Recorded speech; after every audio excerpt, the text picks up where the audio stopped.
وقتی توی یه جاده سفر میکنین خوبه که موانع راهو بشناسین، چون نمیخواین تصادف کنین.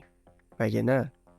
همین مسئله توی سفر ما به سوی موفقیت هم صدق میکنه. توی این ویدیو 5 عامل رو بررسی میکنیم که مانع از موفق شدن شما میشه. 1. عامل ترس. ترس یکی از بدترین دشمنای موفقیته. وقتی که ترس ریشه های حساس خودشو دور شما میپیچه و شما رو به اسارت خودش در میاره، هرگز قادر نخواهید بود که به رویاهای خودتون برسید. ما باید با ترس خودمون روبرو بشیم و ببینیم که اصلا به چه دلیلی اونا وجود دارن. اونا رو به گوشه‌ای پرتاب بکنیم و رویاهای خودمون رو با اشتیاق شکست ناپذیر دنبال کنیم. 2.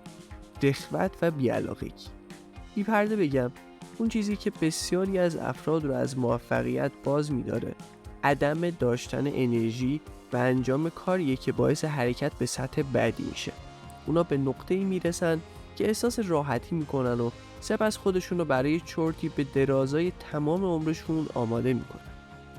3. نداشتن پشتکار. موفقیت توی تیزترین کنج یا شیبدارترین تپه است. پشتکار داشته باشین، ادامه بدید، یک تپه دیگه، یک گنج دیگه. بدبینی. نکته اینجاست که میتونید به هر چیزی که باور دارید برسید. از خودتون بپرسید که چه نوع افکاری رو با خودتون حمل میکنید.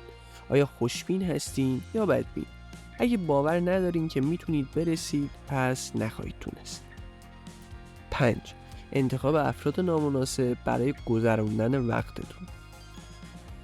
این عادت ما رو به راحتی تبدیل به محصولی از محیط میکنه. به همین خاطره که گذروندن وقت با کسایی که به شما فشار میارن تا به عقب برنگردید اهمیت بسیاری داره. در مورد افرادی که اطرافتون هستن چه ایده‌ای داری؟ آیا این افراد با صلاحیت هستن که شما رو تشویق میکنن یا مانعی در راه موفقیتتون هستن؟